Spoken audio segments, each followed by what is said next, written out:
Sí, finalizando, y espero con la ayuda del Señor pues poder ayudar, poder colaborar, poder ayudar, sobre todo a aclarar la verdad bíblica. Estamos para el día miércoles, la cruz un estilo de vida. Estamos haciendo un pequeño cambio y hoy vamos a ver la cruz una señal de reconciliación. Espero ayude este mensaje.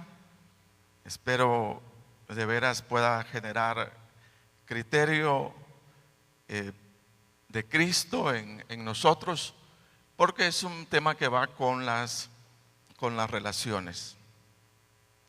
Quiero comenzar diciendo o preguntando: ¿cuántos sabemos lo que es estar enemistados con alguien?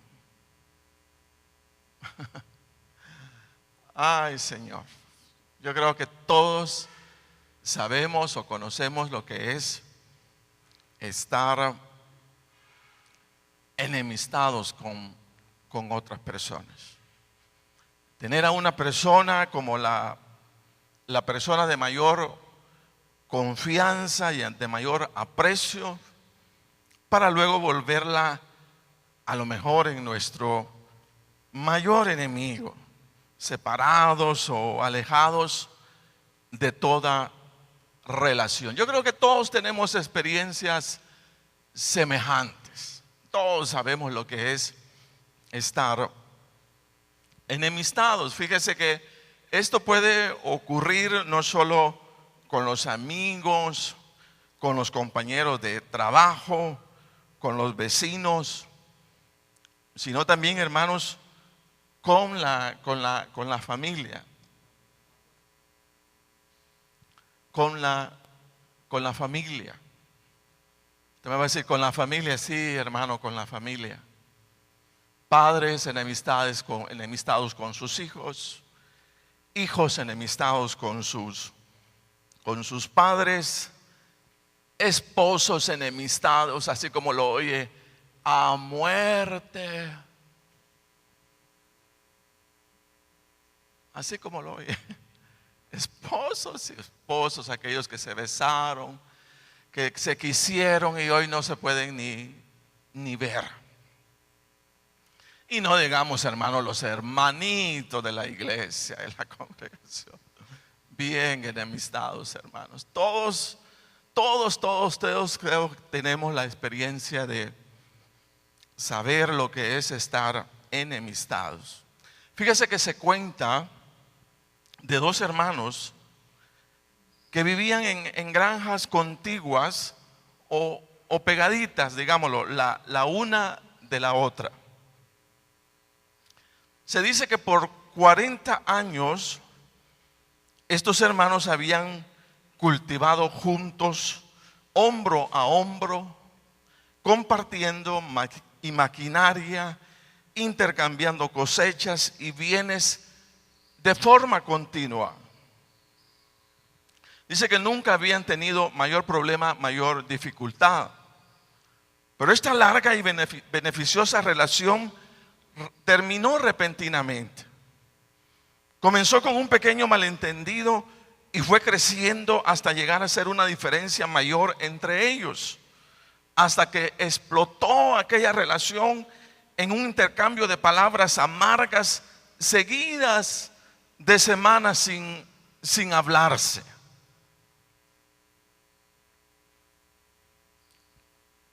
Dice que una mañana alguien llamó a la puerta del hermano mayor y al abrir la puerta encontró a un hombre con herramientas de carpintero. Dijo: estoy buscando trabajo por unos días, dijo el extraño. Quizás usted requiera algunas pequeñas reparaciones aquí en su granja y yo puedo ser de ayuda para usted.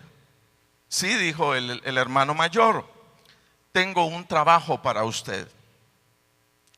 Mire al otro lado del arroyo, aquella granja, ahí vive mi vecino. Bueno, de hecho ese vecino es mi hermano menor. La semana pasada había una hermosa pradera entre nosotros. Y él tomó su tractor y desvió el cauce del arroyo para que quedáramos separados. Bueno, él pudo haber hecho esto para enfurecerme, pero yo le voy a hacer algo peor. ¿Ve usted aquel montón de tablas y madera junto al granero? Dice, quiero que me construya una cerca de 2 metros de alto. No quiero volver a verlo jamás.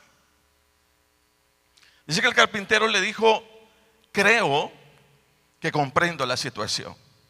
Muéstrame de dónde están los clavos y la pala para hacer los hoyos de los postes, y le entregaré un trabajo que lo dejará totalmente satisfecho.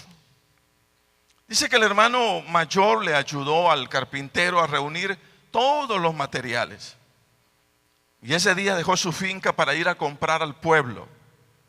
El carpintero dice que trabajó duro todo el día, midiendo, cortando, clavando.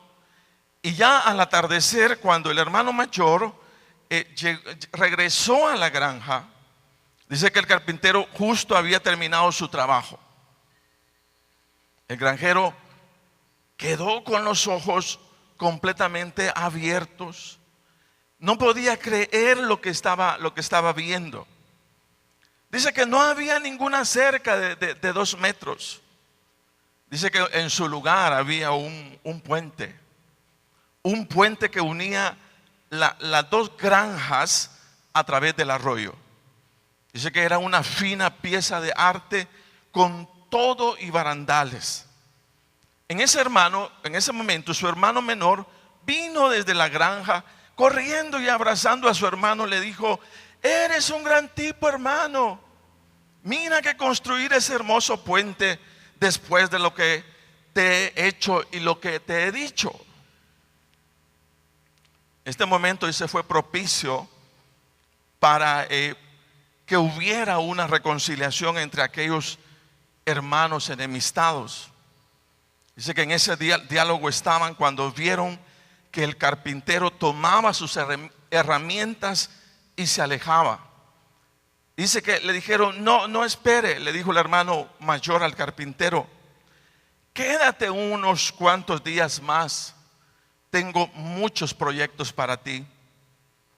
Me gustaría quedarme, dijo el carpintero, pero tengo muchos puentes más para construir. Mire qué cosa más bonita. Quiero decirle, hermanos, en esta mañana, que bajo esa figura, la cruz es una señal de reconciliación.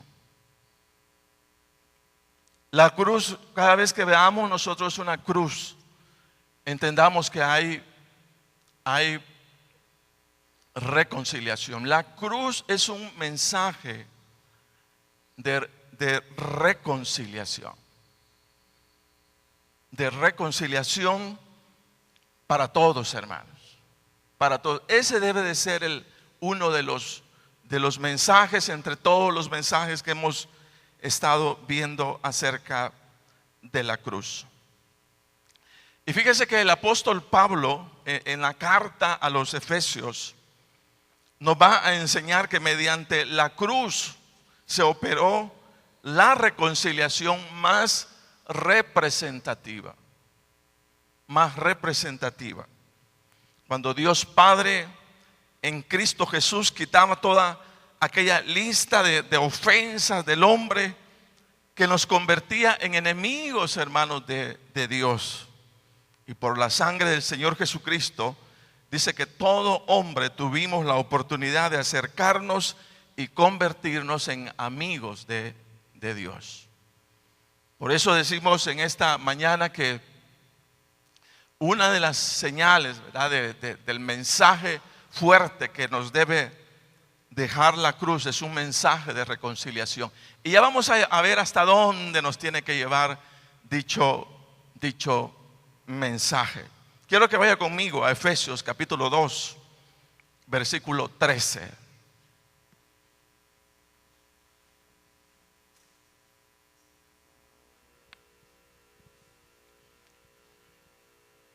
Oiga lo que dice la palabra. Pero ahora en Cristo Jesús, vosotros que en otro tiempo estabais lejos, habéis sido hechos cercanos por la sangre de Cristo, porque Él es nuestra paz, que de ambos pueblos hizo uno, derribando la pared intermedia de separación, aboliendo en su carne las enemistades, la ley de los mandamientos expresados en ordenanzas, para crear en sí mismo de los dos un solo y nuevo hombre, haciendo la paz. Y oiga lo que dice la palabra: y mediante la cruz reconciliar con Dios a ambos en un solo cuerpo, matando en ella las enemistades. Y vino y anunció las buenas nuevas de paz a vosotros que estabais lejos y a los que estabais cerca.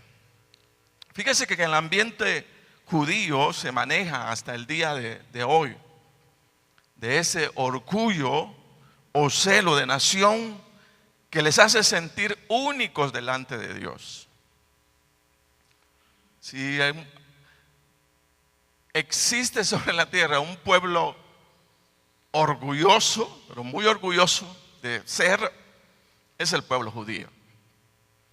¿Por qué? Porque ellos, cuando leen las Sagradas Escrituras, van a encontrar en la Biblia que son el pueblo escogido de Dios. Eso los hace a ellos, pero bien grandototes. Un celo, un orgullo que les hace creer que los únicos dignos de aceptación delante de Dios son ellos. Ellos únicamente. Luego nadie más. Pero el apóstol Pablo explica que en Cristo Jesús, por la sangre de Jesucristo, tanto los gentiles, ¿verdad?, que somos nosotros, no pueblo judío, tanto los gentiles como judíos tenemos igual oportunidad delante del Dios Todopoderoso. Por tanto, dice que toda aquella brecha de separación entre gentiles y judíos quedó derribada en Cristo Jesús. Y déjeme decirle que de ambos pueblos, tanto del pueblo judío como del pueblo gentil, Dios está levantando algo tan grande y tan lindo, lindo, lindo, así como lo oye, como es la iglesia del Señor. En donde ahí ya no hay judío, en donde ahí ya no hay gentil, sino que todos hemos sido lavados con la sangre del Cordero. Amén. Y mire cuántos le damos gloria a Dios por ese sacrificio del Señor Jesucristo. Amén. La sangre de Cristo Jesús. Entonces ahí estamos. Vea, ya no hay judío, ya no hay gentil en este momento, sino la sangre de Jesucristo. ¿Pero qué hizo la sangre de Jesús? Levantar la iglesia del Señor. Y nosotros somos, hermanos, la iglesia del Señor Jesucristo. Y oiga lo que dice la palabra: porque Él es nuestra paz, que de ambos pueblos, pueblo judío, pueblo gentil, dice, hizo uno solo, derribando la pared intermedia de separación, aboliendo en su carne las enemistades, la ley de los mandamientos expresados en ordenanzas, para crear en sí mismo de los dos un solo y nuevo hombre, haciendo la paz. Y mediante la cruz reconciliar con Dios a ambos en un solo cuerpo, matando, dice, en ella las enemistades. Entonces ya no hay judíos, ya no hay gentiles, sino que ahora somos hijos de Dios dentro de algo tan fuerte como es la iglesia del Señor sobre la faz de la tierra. Entonces la cruz, hermanos, en todo lugar va a ser un mensaje, una señal que nos habla de reconciliación. Y un mensaje que nos habla de quitar toda pared de separación, de quitar, mire, toda enemistad y hacer la paz con aquellos con quienes hemos estado enemistados, separados, para volvernos a la unidad tal como Dios Padre hizo con el hombre en Cristo Jesús. Entonces eso es lo que nos debe de decir la cruz, que hay reconciliación. Y fíjese que quiero que se recuerde de este mensaje en medio de los pleitos de la casa. La cruz es un mensaje de reconciliación. Quiero que se recuerde ese mensaje en medio de tanto palabra de separación entre los matrimonios. Por eso digo que tiene que ser fuerte. En medio de la iglesia, en la familia, en el vecindario, en el trabajo, tiene que ser recordado el mensaje de reconciliación. Para todos, fíjese bien, para todos en Cristo Jesús. Ya vamos a ver. Entonces, siendo que el camino a la unidad que el Señor ha diseñado para su pueblo o para sus hijos no tiene otro rumbo más que el camino de la cruz, el camino de la reconciliación, la pregunta es: ¿cuál es el criterio a adoptar en nuestras relaciones con otros de manera que nos volvamos en fieles practicantes, fíjese bien, de la reconciliación? Entonces quiero dar 3 consejos o 3 directrices que nos puedan ayudar a generar criterios respecto a esto. Porque creo tiene que modificar, o sea, nuestro proceder, nuestra manera de ser, repito, dentro de la casa, dentro del matrimonio, dentro de las relaciones, y de hecho pues todos quedar bajo un desafío. Y el desafío es básicamente llegar a la práctica de la reconciliación. Ahora, ¿cuáles son esos 3 puntos? Número 1, oiga bien, entender que como hijos de Dios se nos demanda en la vida no solo practicar el perdón, sino concluir toda enemistad con la reconciliación. Somos llamados a la reconciliación, no solo al perdón.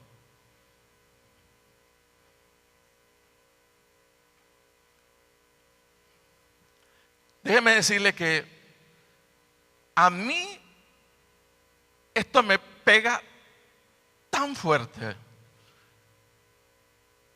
y me quedo pequeño, chiquito. ¿Por qué? Porque el perdón, hermanos, puede ser ejecutado de forma unilateral, sin el involucramiento de otra parte. Y de hecho nosotros lo hacemos, lo hemos hecho. Muchos decimos está bien, te perdono, pero ya no quiero ninguna relación contigo. Está bien, o sea, no te guardo rencor, ni odio, ni nada por el estilo, pero yo ya no quiero nada que ver con vos. Eso es lo común. Eso es lo normal y de hecho de alguna manera alivia nuestra conciencia. Ya lo perdoné, ya me puedo sentir satisfecho.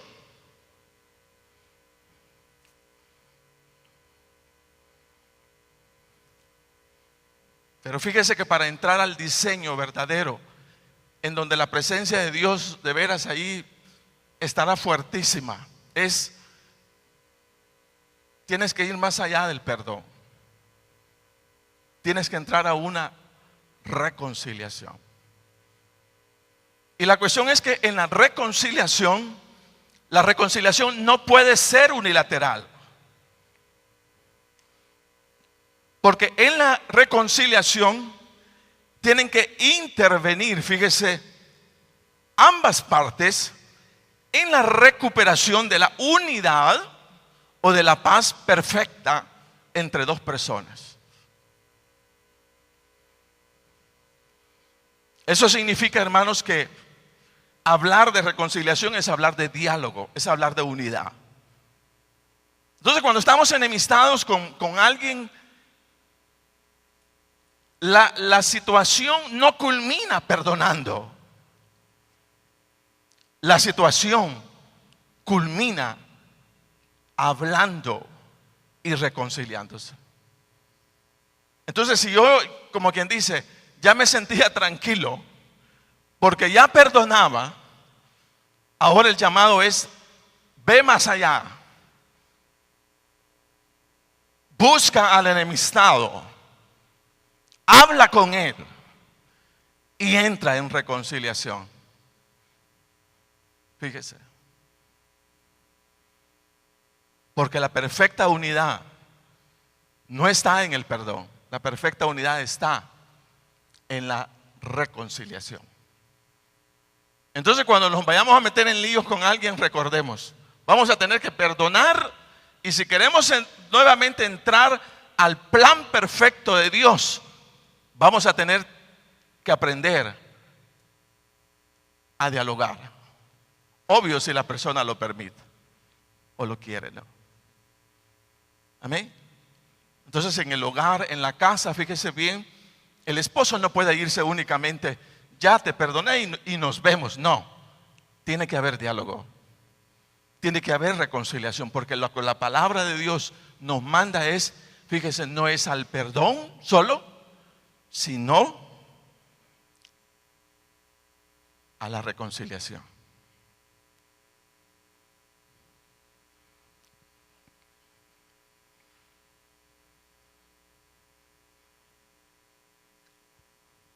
No sé cómo la miren, pero a mí me la puso difícil. Me la puso bien difícil. Porque dicen, no es solo de quitarnos la conciencia diciendo ya te perdoné, sino dice, tienes que hablar, tienes que dialogar y tienes que recuperar la unidad que se ha perdido. En tu casa, en tu matrimonio, con tus hijos, con tu cónyuge, con tus hermanos.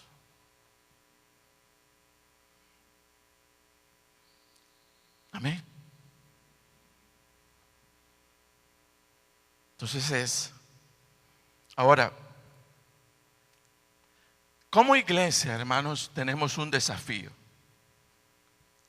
Y es el de sostener la iglesia, óigase bien, en unidad. De hecho, Dios la mira unida. Dios mira la iglesia unida, no la mira dividida, dice Pablo, sino que siguiendo la verdad en amor, crezcamos en todo en aquel que es la cabeza, esto es Cristo, de quien todo el cuerpo bien concentrado y unido entre sí por todas las coyunturas que se ayudan mutuamente según la actividad propia de cada miembro, recibe su crecimiento para ir edificándose en amor. La unidad en la iglesia igual no puede ser sostenida solo con perdón. Si queremos una verdadera unidad en el ministerio, si queremos unidad en el grupo, si queremos tener una unidad verdadera en la célula, hay necesidad de aprender a hablar. Porque pudiéramos tener perdón, pudiéramos extender el perdón y no estar unidos, hermanos. Seguir separados. Y de hecho nosotros lo decimos, no vas a ir, no, hoy no voy a ir. Es que ahí va a estar fulano de tal. Pero ya lo perdonar, es que ya lo perdoné, pero yo no lo puedo ver. Entonces no es, o sea, reconciliación no es solo perdón. Reconciliación es, vuelve a la unidad. Vuelve a la unidad con tu cónyuge. Vuelve a la unidad con tu hijo. Recupera, habla. Di, expresa. Dice, comuníquense en amor y resuelvan, pero recuperen lo que yo diseñé. El diseño de unidad del Señor se pierde. Amén. Y hay necesidad de recuperarlo. Entonces de acá el llamado como cuerpo de Cristo no solamente sea al perdón, sino que sea a la reconciliación. Y de hecho, hermanos, creo que nos ponen un desafío demasiado fuerte, porque lo menos muchas veces que nosotros podemos hacer es hablar. Bueno, hablamos de otros de espaldas. Eso no nos cuesta. Pero hablar con la persona con la cual estemos enemistados, eso es lo más duro, eso es lo más difícil que a uno lo puede poner. Y dice el Señor, mire, en su palabra, y ahí está la verdadera sanidad. No quedándote solo con el perdón, sino que yendo para reconciliación, porque así lo hizo el Señor, dice la palabra. Amén. Entonces ese es uno de los mensajes, ¿verdad? Somos llamados no solo al perdón, sino a la reconciliación. Vuelve a la unidad. Número 2, mire, entender que la buena actitud de la reconciliación, al igual que el perdón, son actitudes, hermanos, que van contra nuestra naturaleza pecaminosa, que es egoísta y es engreída o creída. Yo no sé si a usted le pasa, pero cuando a mí me dicen eso, inmediatamente levanto una barrera en mi corazón y digo, hasta ahí no puedo llegar.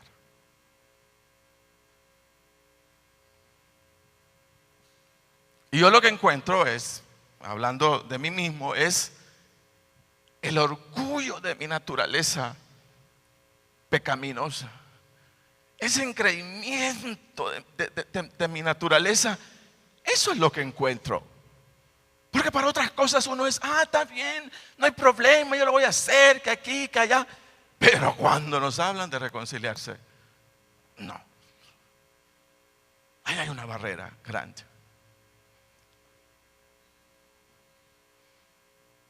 Y mire, ese distanciamiento que nosotros pudiéramos ver así como superficial, qué duro es. Qué difícil es. Porque el hijo, hermanos, que está enemistado con su papá y no quiere ver a su mamá porque su papá por X y Z cosa sufre él solo. Y cuando estaba pensando en eso, me hizo recordar a el hijo pródigo. El hijo pródigo dice que deseaba llenar el vientre de las algarrobas que comían los cerdos, pero nadie le daba. Él solo sufriendo. Y así está, hermano, puede estar aquella persona que está enemistada. De hecho, el diseño es que esté con su padre, que esté con su madre, pero por la enemistad está separado y está sufriendo. Y así como el hijo pródigo, mire, dice, y volviendo en sí, dijo, cuántos jornaleros en casa de mi padre tienen abundancia de pan, y yo aquí perezco de hambre. Todo lo que estaba sufriendo.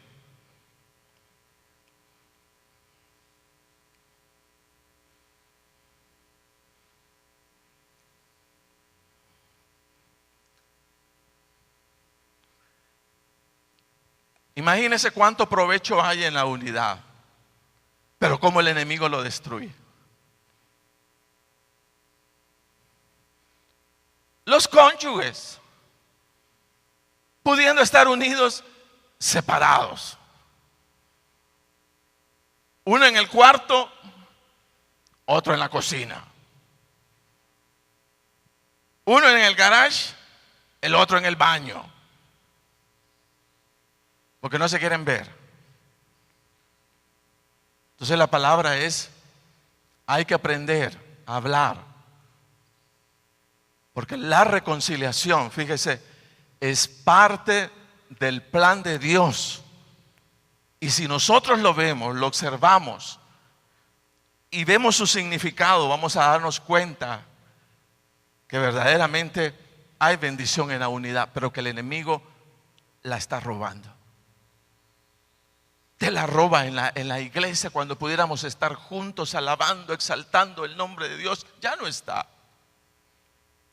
Y mire, hermano, al final más bien es prepararnos para estar platicando, que creyendo que nunca vamos a tener dificultades, porque sí tenemos dificultades. Pero ya la estrategia mental es, bueno, hay que platicar, hay que hablar. Entonces prepararnos más para hablar que para estar separados.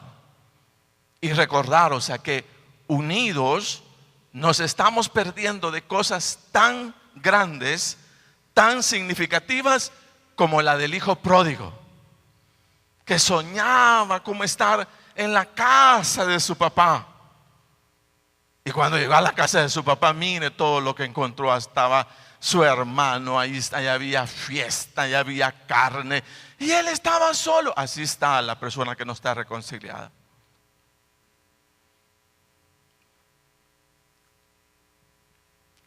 Entonces el llamado es no solo al perdón, hay que reconciliarse. Y máxime, mire, en el caso nuestro, por eso se la pone a uno bien duro la palabra. En el caso nuestro, que nos llamamos madures espirituales, nos toca de alguna manera dar la pauta para romper esa brecha. Ir y caminar y liberar al que está solo para que venga. Amén. Porque viene como la disyuntiva. ¿Y quién toma la iniciativa? Pues, ¿y qué no él tuvo la culpa? Al final toma la iniciativa el que esté más claro de la situación. Y en el nombre del Señor busca y libera al que está solo para volverlo en el nombre de Jesús. Amén. ¿Sí me doy a entender? Repito, para mí fuerte, me pega demasiado en mi orgullo personal, me pega demasiado. Yo no sé a usted, pero me pega demasiado. Porque ese es el mensaje y cuesta muchísimo, muchísimo. Pero en esta mañana podemos, fíjese bien, ponernos en las manos de nuestro Dios y pedir ayuda. Pedir ayuda en el nombre de Jesús. Y mire si no es importante, hermano, llegar al punto de entender la reconciliación. En cualquier lugar o circunstancia nosotros vamos a tener dificultades. Obvio que donde se ve más la ruptura es en la iglesia.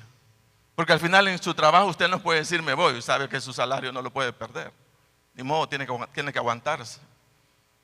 Pero en la iglesia aquí es donde más se mira. O sea, no captamos, no entendemos. Y en las casas, en los hogares. Porque la primera palabra de los esposos es divorciémonos. Cuando la palabra no nos manda a divorciarse, sino nos manda a reconciliarnos. Reconcíliate. Busca, mira. Pero no dejes esa amistad así tirada. Máxime de tu esposa, Dios, de tu esposo. ¿Verdad? O sea, no se puede.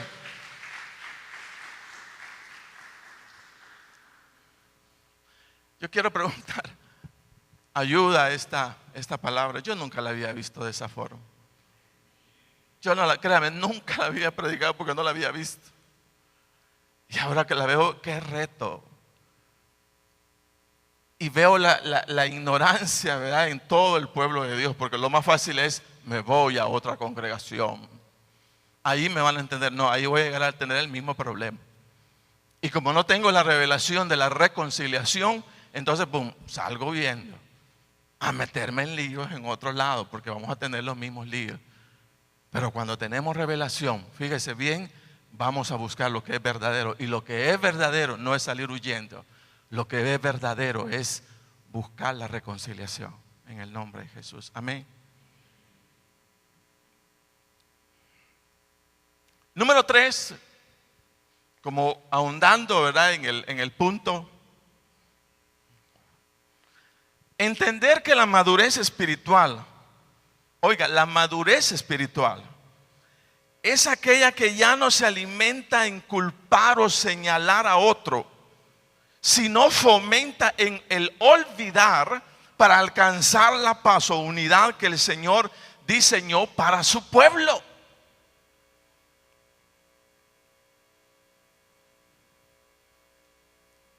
Oiga bien, dice entender que la madurez espiritual es aquella que ya no se alimenta en culpar o señalar a otros, sino fomenta el olvidar para alcanzar la paz o unidad que el Señor diseñó para su pueblo. ¿Cómo es esto? Mira, y de hecho la palabra lo dice: aboliendo en su carne las enemistades, la ley de los mandamientos expresados en ordenanzas, para crear en sí mismo de los dos un solo y único pueblo, haciendo la paz. Entonces la madurez en Cristo es aquella que ya no se detiene en señalamientos o acusaciones, porque entiende que el señalamiento o acusación solo son armas del enemigo para destruir la unidad. Entre tanto, no seamos capaces, fíjese bien, de olvidarnos de lo que nos hicieron y todo. Nosotros mismos estamos alimentando lo que nos separa. Entonces madurez es olvidar el señalamiento, quedarse doliendo un ratito, ni modo, nos toca dolernos un rato y ese dolor ponerlo en las manos del Señor para no señalar, fíjese bien, porque de hecho déjeme decirle que con la sola decisión, ya me voy a olvidar, no podemos. Esto hay que llevarlo delante del Señor. Y hay que orarlo y hay que decirle: mira, Dios, lo que me hizo este hombre, ¿verdad? La mujer, lo que me hizo este hombre, lo que me hizo esta mujer. Mira lo que me hizo. ¿Cuál es el trabajo? Dentro de la madurez espiritual, aprender a no alimentarnos de las acusaciones o del señalamiento. Para el hombre de Dios hay que trabajar o debe trabajar en eso para borrarlo de su corazón.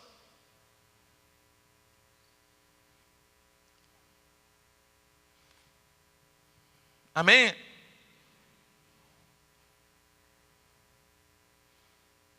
Por eso yo, en las tantas experiencias chuecas que me ha tocado por mi causa, yo aconsejo, en la medida de lo posible, no se pelee con nadie.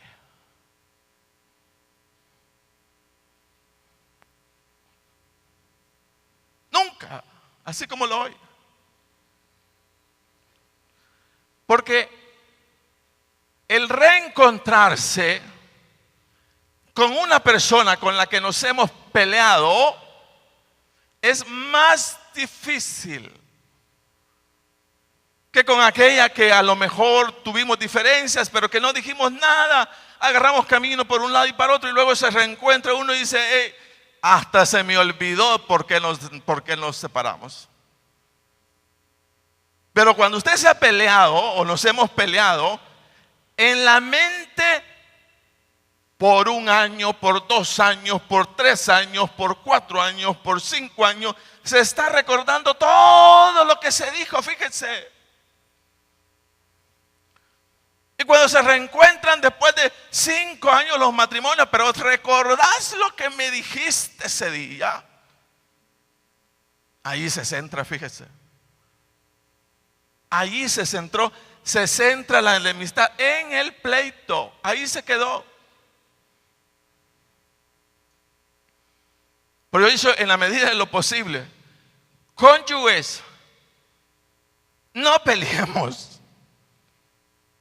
Mejor dejemos el malestar, o más bien aguantemos el malestar y hablamos cuando ya estemos tranquilos para no ofendernos.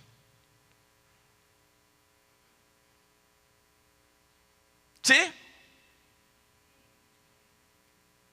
Y eso es más fácil, la reconciliación es más fácil ahí que cuando hay un pleito de por medio. Entonces se trata de aprender a valorar la unidad de la familia, la unidad de la iglesia, las amistades, los hermanos por sobre todas las cosas, y estar dispuesto a olvidar todo aquello que la destruye. Ahora, ¿de dónde saco eso? 1 Corintios 6:7. El apóstol Pablo no fue, hermanos, alguien al margen de los problemas, de las dificultades, o más bien la iglesia de los Corintios. Si Pablo está ahí en medio tratando de orientar, y oiga lo que dice, le dice a la iglesia de los Corintios: así que, por cierto, es ya una falta en vosotros que tengáis pleitos entre vosotros mismos. Como quien dice, ya la regaron. Si solo peleándose ya la regaron. Y oiga lo que dice: ¿por qué no sufrís más bien el agravio? ¿Por qué no sufrís más bien el ser defraudados? Quédate callado y dale para adelante. Olvídate de esos volados. ¿Por qué no lo sufrís? Dice. Como quien dice, mira, un ratito te va a doler, un ratito, pero se te va a quitar. Amén. Un ratito te va a doler, pero se te va a quitar. Y luego se sigue. Mire, al final, en el caso de los cónyuges, tenemos, hermanos, un compromiso de por vida, un pacto, en el cual hemos dicho: nadie nos va a separar. Y decimos: ni nada, ni enfermedad, ni esto, ni pobreza. Juntos, dice, esa es la promesa que nos hacemos. Entonces, para caminar juntos, hay necesidad de aprender no solo a perdonar, sino ¿a qué? A reconciliarse.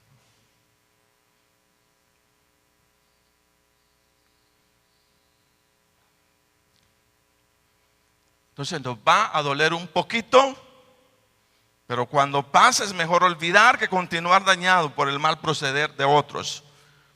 Vaya a Proverbios 19:11.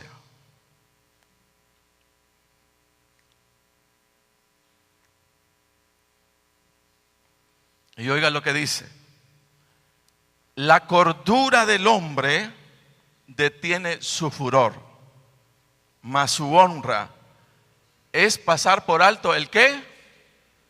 La ofensa.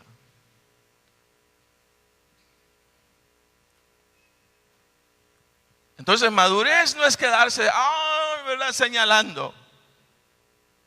Dice que madurez es olvidar la ofensa, olvidar el daño. Como quien dice, ya ni hablemos de eso. O sea, basta con el alejamiento. Disfrutemos la unidad. Amén. Ahora, entonces, ¿qué hay detrás de la cruz? ¿Pleito? No. ¿Separación? No. ¿Qué hay detrás de la cruz? Pregunto, ¿qué hay detrás de la cruz? ¿Qué hay detrás de la cruz? Reconciliación. Amén. Reconciliación. Diálogo. Hablar, ponerse de acuerdo. Recuperar la unidad que se había perdido. Y eso es lo que el Señor hizo con nosotros. Estábamos separados de Él. Y Él, mire, imagínese, hasta dio su vida por recuperar la unidad. Como quien dice, le dolió al Señor recuperarla. Le dolió al Señor recuperar la unidad. Le dolió. Pero nos recuperó, hermanos, en Cristo Jesús. ¿Cuánto le damos un aplauso al Señor? Recuperó la unidad, la unidad. Recuperó la unidad. Póngase de pie.